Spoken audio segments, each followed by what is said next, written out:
ending of Assassin's Creed and my thoughts on the playing around 100 hours, my thoughts and how I feel just about after all this time, after months of playing.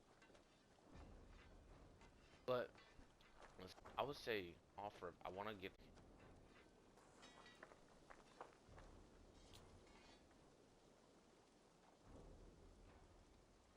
like my positives because this game is. If I go there and press the save and load, 95 hours. 95 hours in this fucking game. And this is where I finished it. This is around when I finished it and then got off 8, 4. I stayed up basically all night trying to play. Because I wanted to just end it. 95 hours. You may say, okay, I took a lot of my time. Yeah. But at the end of the day, game should not be 95 hours to complete the story, which is the main, I think, selling point to game. For the RPG aspects, I didn't come into this game but Assassin's Creed. I wanted to see what they were gonna do with the Viking Assassin's Creed story, and I felt as if I'm like Odyssey. So, Origins is pretty decent. I like Origins a lot. I want to see what they can do. And I would say, story-wise, I did enjoy it. I did enjoy a lot of parts of the story. I enjoyed the character, but the length is just not something I can be like, oh yeah, that's great, because we shouldn't be drawing out games. Yes, like you can make a short game and make it. Because here's the issue: every place on this map, if it'll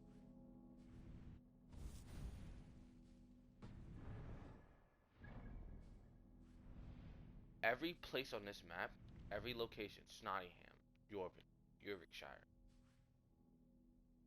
Bedfordshire, Shropshire, Gloucester, Hamptonshire, every place on this game. Technically, you don't have to do Hamptonshire, you know, get the true ending. I would say I would call it the true ending because finishing the Hamptonshire arc is more as a like I will agree with that. That's more like every place on this map, on the England map, add in like Norway, and this has to be done at some point. Besides Hamptonshire, but at the end of the day, you gotta do Hamptonshire to get the real like full context of the ending and all actually grow. But it's like you have to do all of this. That is too fucking long. I don't know. They could have cut out. I think they could have cut out some arcs like Lincolnshire. Like Lincolnshire wasn't all that important.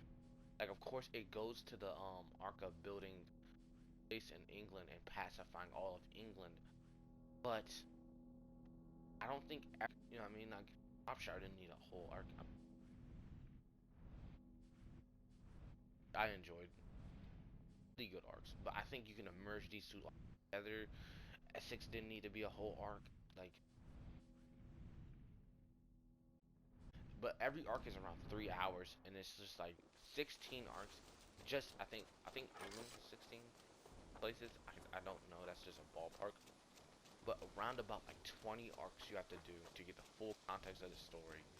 Or optional, and that's not even on England's map. Those are, I think that's just way too fucking. Another thing I see a lot, and kind of bugged me, was how many places were copy pasted. The amount of times I've seen the same Roman bathhouse or the same Christian church actually just astronomically annoying. And here's the thing, when you have a big game like this, it makes sense. But at the same time is, why make the game overly big? You see what I'm saying? It's like, you made it, and that's just not fun. I just watched a Luke video talking about his biggest issue, which was how basically the map feels very bland. And I can see where he's coming from because this map is very bland. Like there are sometimes where you're riding through a forest and you're like, oh, this is boring. You know? places, and I think in the Shropshire, um, I think East Anglia feels different. I think not Hampshire, but Winchester, Yorvik, London, those places, those cities feel extremely good as urban places. I think places like Clarence I are really cool, but I will admit there's a lot of copy pasted buildings. There's a lot of copy pasted forest that you'll eventually get annoyed of. But one thing I would say is that unlike what he said, I think I don't know if he said I never had to bring up the map like 3,000 times. Sometimes you had to mark a few things. I'd mark them and Aid got me. the area and Be found my it. eyes. But it's like who the fuck? But like other than that, I don't have a real issue with the map. You know what I mean? I think it's very beautiful. I enjoyed looking at it. I will admit there is sometimes where you have to go a long way and I mean, it's not like you sometimes bandits on the road and it's just sometimes you just want to get to a location and it just takes way. That's the biggest issue, longevity. But one of my biggest positives is the story and Eivor's story, and I enjoy Eivor. It wasn't until the ending time really it solidified like my enjoyment of Eivor. At first, I did enjoy Eivor, right? Through the Oxenfordshire arc, the most. See Eivor being very Norse. Go from someone who's being very Norse, who wants glory, glory, glory, and power, to someone who just wants a home. That's all he wants, a home with his family. And I think that's a very noble goal, and I really jive with it because I can understand that. I had to like move around in place, and that's just a really good goal. I would say that Eivor not being an assassin in this game, because at the end of the wanted like, in the ideology of Templars and assassins back. That's all I wanted. I wanted to see those ideologies, and I don't mind seeing it through an outsider's perspective because for me, seeing it through an outsider's perspective gives me respect to myself because see how Eivor sees the assassins as these people who are shadowy but like cause. It's not his cup of tea, but they fight for a noble cause. You see what I'm saying? So it's like I enjoy dynamic in that kind of play. So Eivor not joining, like it was it was okay to me. Like, cause at the end of the day, they delivered when it came to Eivor's story. Like I would say Eivor as a character, I think they delivered on his story. At the end, how he becomes Sigurd visions too. I seen things too. I had all these memories and shit that I've seen. And he tells Sigurd, and Sigurd just listens to him. And he's like, "What did you see?" And they talk about it, and they sit down after all the shit they've been through, and Sigurd tells him, "Yo, I'm not coming home." And maybe that's because of my choices. I'll admit, because I did make a lot of choices that was against Sigurd. I did, you know, life for Envy. That was fucked up for me. I won't lie. Sigurd didn't come home for me, and it feels natural because it's like the whole game you feel Sigurd and a branch apart and go from being these two people who Eivor follows beck and call, and you see Eivor, his leader, be the true leader of the clan. Have it at the end where Randvi says, "Yo, Eivor, I always knew you were a fitter leader than Sigurd," which you might think is a little scummy, like to say after he's gone. I think that is the truth. Like Eivor always seemed like someone who destined to lead this clan, as whereas Sigurd was someone who would have just wanted to find his own peace and destiny. Eivor just wanted to be with his family. Sigurd wanted to find his truth and destiny. Found it. It makes sense the way the story goes. The epilogue, I think, was something though. It feels a little bit just you, Alfred. It didn't really feel like you defeated Alfred because you lost a lot of people. Like you lost major deaths and major. And it's just like, damn, you don't really feel like you really won, but apparently you won and you beat Hytham. You go see Alfred and you talk to him, and it's not like where it's like, "Hey, trash, I'll kill you." It's just a talk between two gentlemen now, two people who are leaders, talking face to face, calmly to each other. No one's angry. It's just damn. And you come to see, and this is what I really like. Alfred is the Grandmaster, and he hated or liked the Order, and he was forced into this position because of his brother and his father, and that he never really wanted this position, and he didn't like the ideas of the Templars. And I think this game does a really good job at fleshing out some of like what the Templars really were like, and it fleshes out like the ideologies of Templars. I think Alfred is done so good. I think Alfred is one of my favorite characters of this game. Every time he was on screen, like, damn, this nigga is so witty and so intelligent. I love it. I love Alfred and his whole, all of it. How he was someone who just didn't really agree with the Templar Order. But I think the game in general, like the story, I think it could be way better. It could be way better, but I think the reason it could be way better is not because I think the story is bad. I think it could be way better because it's just too long. Stuff spaced out. So then eventually you're gonna go through this game and you're gonna feel as if, okay, you do something, but you're never progressing the Sigurd story. You do something, but you're never progressing. I mean, forward with the true game with Ava's journey. You're going through and making alliances.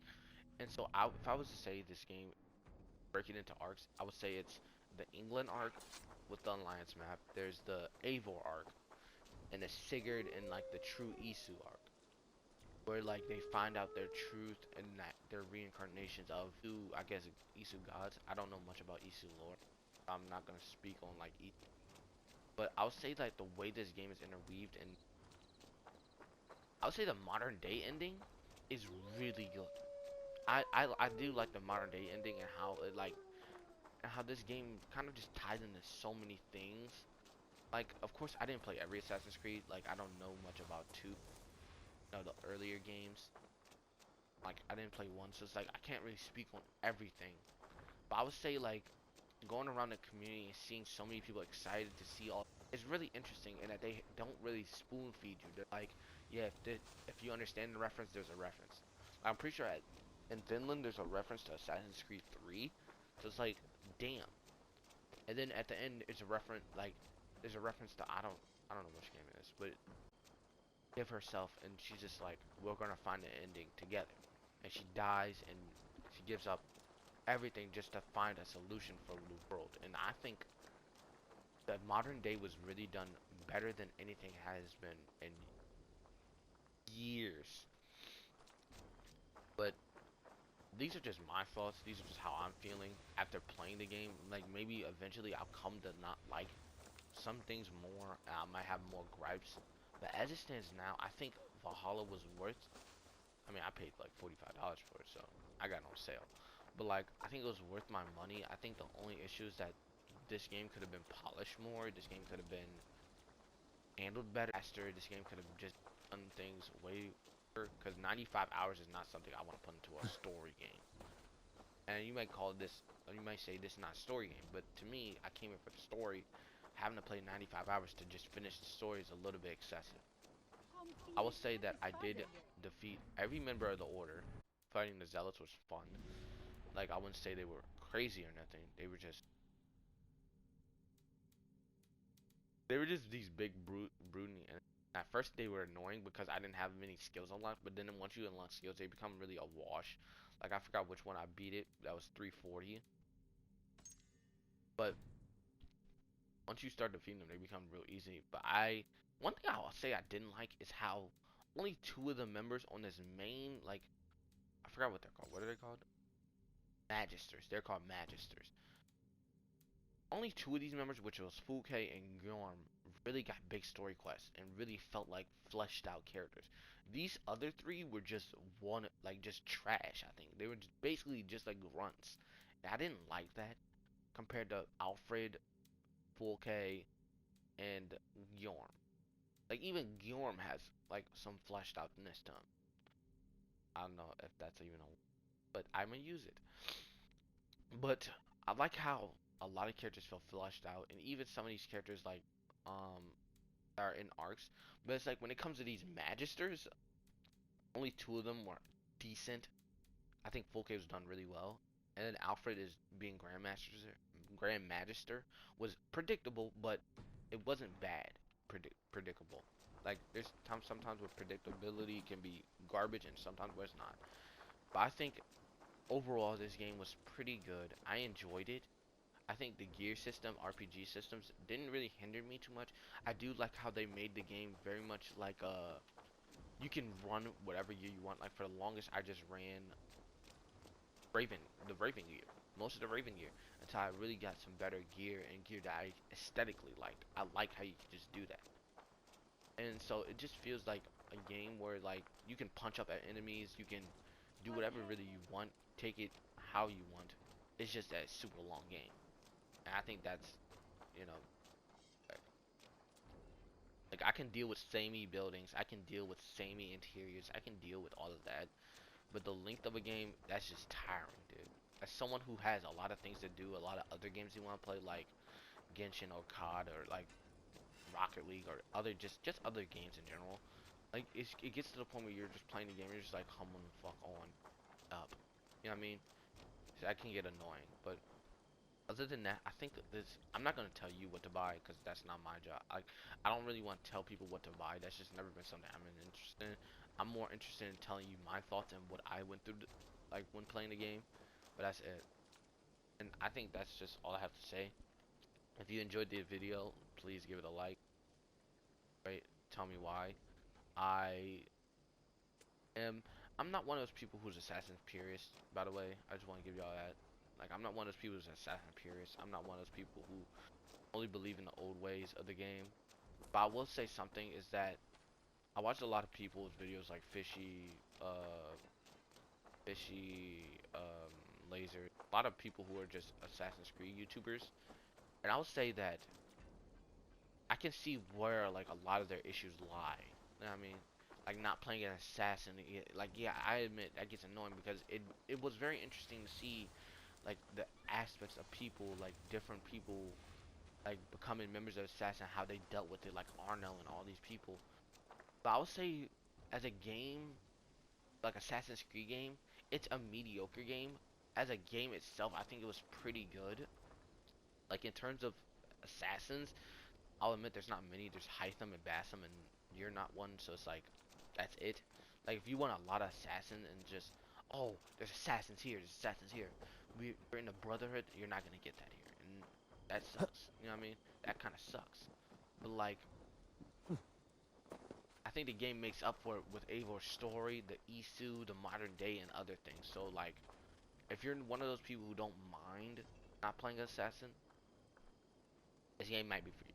That's just me. That's all I got to say. I'm actually gonna leave it off here finally because I'm done ranting. I'm done talking. But just my thoughts, me spitballing. I didn't really have a script or anything. But I hope you enjoyed the video.